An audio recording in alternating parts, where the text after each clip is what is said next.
Alors comme pour les carabines, je viens de recevoir un arc, donc on va faire le montage. Donc là l'arc est arrivé nu. La première chose que j'ai faite, c'est que j'avais une petite corde là qui coupe, petite cordelette qui coupe la corde de l'arc en deux au milieu pour pouvoir mettre un peep sight. Donc ça c'est parfait, mais j'utilise pas de peep sight. Donc ce que j'ai fait, c'est que plutôt que de l'enlever complètement, parce que malheureusement sur cet arc la corde n'est pas divisée en deux couleurs, donc c'est difficile de trouver le centre. Vu que j'utilise le Bowmar Nose Button, je vais pas mettre de peep sight, mais pour éviter de perdre un indicateur qui me donne le centre de la corde, en fait j'ai brûlé la corde de chaque côté et je vais laisser ça sur la corde. Donc voilà la première chose que j'ai faite. Maintenant, une fois qu'on en est là, ce qu'on va faire, c'est qu'on va essayer de monter le D-loop pour essayer d'avoir une flèche qui est perpendiculaire à la corde et qui va passer à peu près au milieu de ces deux trous là. Donc la première chose à faire, c'est de monter le repose-flèche. Donc j'aime bien, il y a pas mal de repose-flèches tombants et drop away. J'ai utilisé ça pendant pas mal de temps. Je trouve que des fois ça fait un peu de bruit. Il y a toujours le risque que la corde soit coupée quand on marche dans les ronces, etc. Donc j'ai eu une tendance à revenir au Whisker Biscuit. Donc c'est avec ça que je vais démarrer. Alors c'est la première fois que j'ai un arc de Fredbear. Ce que j'aime bien, c'est qu'ils ont deux trous ici par rapport à un, ce qui va permettre d'avoir vraiment le repose-flèche bien positionné, plutôt que de l'avoir un petit peu de travers quand on a seulement la possibilité que de mettre qu'une vis.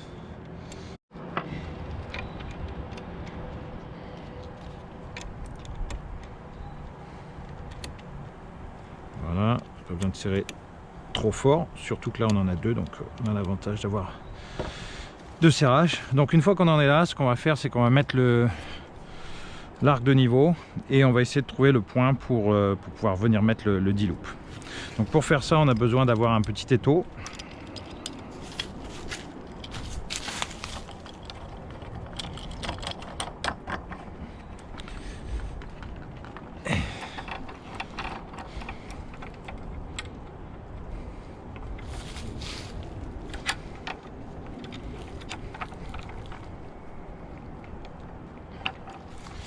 Voilà, et pour éviter d'abîmer l'arc, notamment sur la vis qui est en bas là, moi je vous recommande de toujours utiliser un petit chiffon comme ça.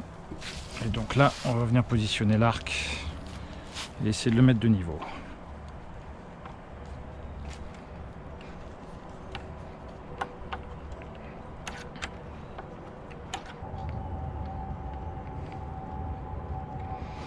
Bon voilà, une fois qu'on en est là, on va venir utiliser ces petits outils là, ces niveaux.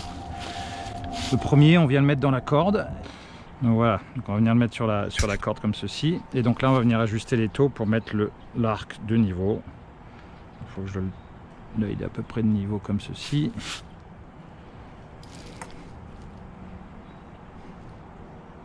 Alors une fois qu'on a son arc qui est de niveau sur les deux axes, là on va venir utiliser un autre niveau pour la flèche. Donc on utilise ce genre de petit outil là qu'on va venir pincer sur la flèche.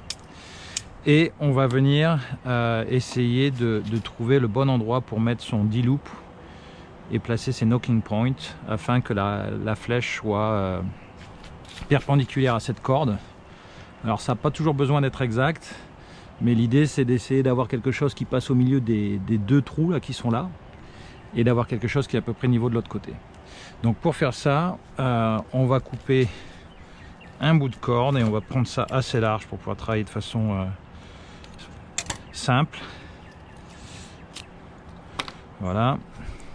Et donc on va venir faire un nœud pour essayer de trouver le point haut de la flèche. Et ça va nous servir de référence pour finir le réglage. Donc là, si je mets ma flèche dans l'arc, je suis toujours au niveau de ce côté là. Là je suis haut, il faut que je sois à peu près là. Alors On va commencer par faire un petit nœud et on va le bouger.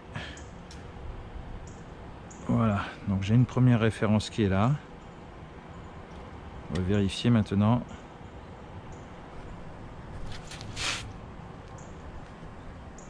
Donc c'est un petit peu haut.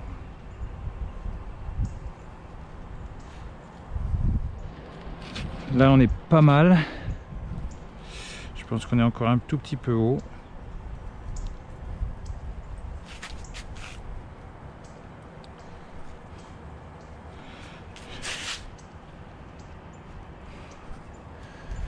Donc là on est à peu près au milieu. En règle générale c'est plutôt bien d'avoir une flèche qui est un petit peu haute. Donc on va essayer de le redescendre encore. Là on est pas mal. Donc là si je serre mon nœud ici, on est plutôt pas mal. Donc je pense qu'on va garder ce point haut et le mettre en place. Donc pour faire ça, en fait ce que je vais faire, c'est que je vais serrer 2 nœuds simples de chaque côté de la corde. Donc le premier à l'avant de la corde, mais je ne suis pas certain que ça ait une grande importance. Donc je vais faire un nœud double comme ceci, voilà, et le deuxième à l'arrière à 180 degrés.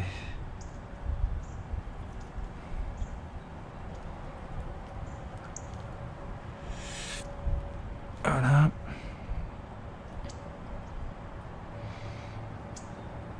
Et voilà.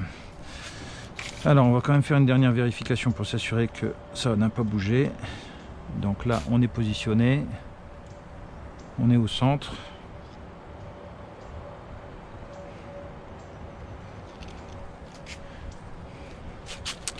L'arc a bougé. Je remets au niveau. Si je remets tout le niveau, on est pas mal. Donc on va s'arrêter là.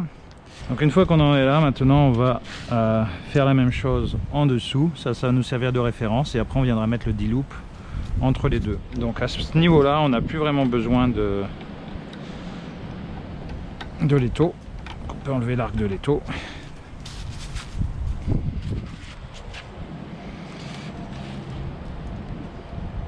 On peut travailler de façon plus facile sur une table. Donc on a encore quand même besoin de la flèche parce qu'il va falloir venir mettre le deuxième emplacement de la corde en laissant un petit peu d'espace. Donc même chose, je vais prendre de la marge au niveau de la corde, voilà, et je vais venir faire un nœud juste en dessous du knocking point. Donc on va venir se mettre ici, on va laisser un petit peu de jeu, pas grand chose, un demi millimètre peut-être, et donc on va venir faire le deuxième nœud comme on a fait tout à l'heure à l'avant, un nœud qu'on va doubler, voilà, et on va venir refaire un nœud, même nœud à l'arrière.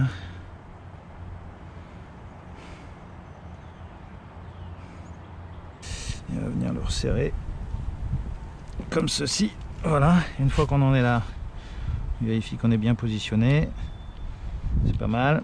Et donc là on va pouvoir venir couper et brûler la corde. Donc faire attention de ne pas brûler sa corde, de son arc, enfin pas de la couper, et après de ne pas la brûler. Voilà. Bon, alors j'ai oublié d'allumer la caméra quand j'ai brûlé, mais en fait ce qu'il faut faire c'est partir de potentiellement brûler au-dessus de la corde, mais c'est pas toujours simple. Ou sinon essayer de partir de l'extérieur pour que la flamme vienne vers la corde. Ce qui est important c'est vraiment de ne pas brûler la corde de son arc. Bon là c'est moins grave parce que c'est du serving, mais il faut être très vigilant. Donc voilà, donc là on a des knocking points qui sont bien en place. Donc les knocking points en fait je les avais serrés un petit peu trop, donc je les ai décalés vers le haut à peu près d'1 millimètre et vers le bas d'1 millimètre. C'est parce qu'en fait ce que je veux faire c'est mettre mon D-loop à cheval dessus. Donc si vous ne le mettez pas à cheval dessus c'est pas gênant, il n'y a pas besoin de les bouger, mais si vous le faites Autrement c'est problématique parce qu'il n'y a plus assez de place pour mettre la flèche, ou alors on a trop de contact et ça va apporter des problèmes lors du tir. Donc voilà, donc pour faire un D-loop, on se met on fait une boucle comme ceci et on passe en travers. Le D-loop doit être en travers par rapport à la corde. La corde ne peut pas être en dessous de chaque côté ou au-dessus de chaque côté. Donc là je vois que je sors en dessous de la corde, donc je vais rentrer au-dessus. Et la petite boule qui sort vers le haut, pour l'autre, il va falloir qu'elle sorte vers le bas. Donc en fait, on va faire la même boucle comme ceci. Et on va venir se mettre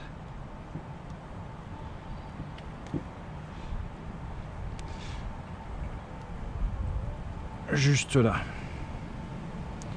Comme ceci. Voilà. Une fois qu'on en est là, en fait on est prêt à venir serrer le D-loop. Donc soit vous utilisez un outil spécial pour ça, ou soit vous prenez une pince comme on va faire là, pour venir mettre de la pression sur le D-loop afin qu'il reste bien en place. Bon voilà, une fois qu'on en est là, on va venir donc serrer avec cette corde, avec cette pince. On vient se placer au milieu et on vient serrer en essayant d'ouvrir la pince. Et ça, normalement, ça nous permet d'avoir un D-loop qui est bien en place. Donc voilà, on va pouvoir venir mettre sa flèche en place, s'assurer qu'on n'a pas trop de contact. Ça me paraît pas mal.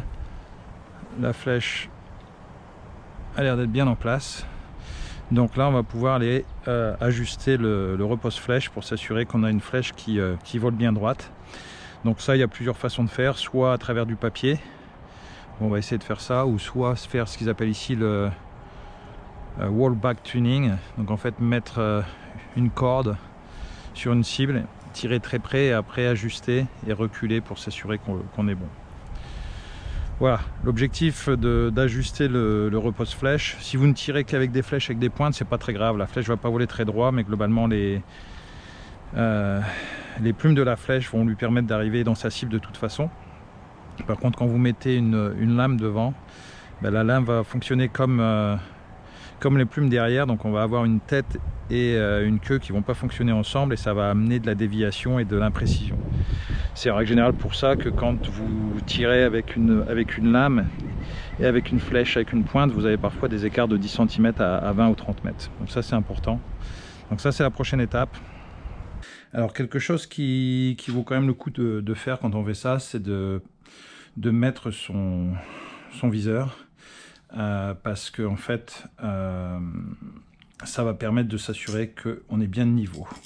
Autrement on peut avoir un petit peu de biais, un petit peu de torque quand on tient son arc et je pense que c'est pas idéal quand on essaie de vérifier le réglage.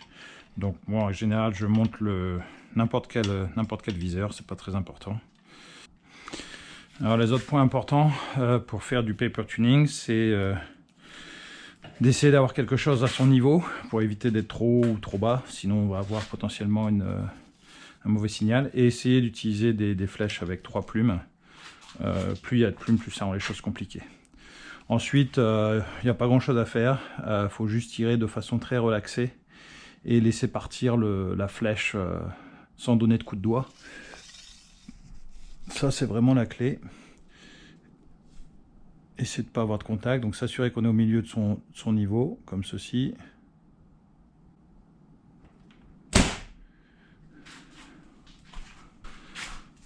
Donc là, on s'aperçoit à mon avis que la flèche est rentrée là, est partie complètement sur la gauche, donc il va falloir bouger le reste dans le sens inverse.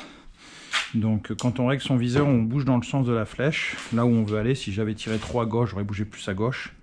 Là j'ai tiré trop à droite. En hauteur on a l'air d'être pas trop mal, mais on a quand même visiblement un gros problème latéral. Donc on va bouger cela et le pousser sur la gauche.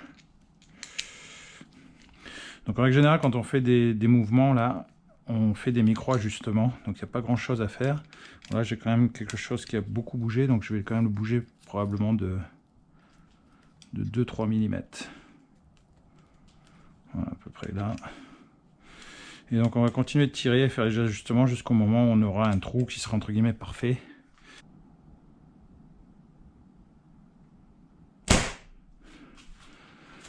Voilà, donc là, l'impression qu'on est un petit peu bas. Donc il faudrait peut-être juste rehausser d'un tout petit peu le repose-flèche.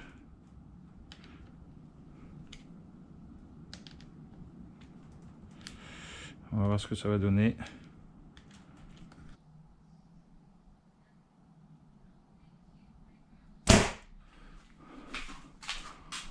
Ouais. J'ai l'impression qu'on est parfait là. Donc voilà, donc maintenant on a notre arc qui est réglé. Je vais mettre le stabilisateur et puis on va commencer à travailler le réglage du viseur. Ça, ce sera la prochaine étape.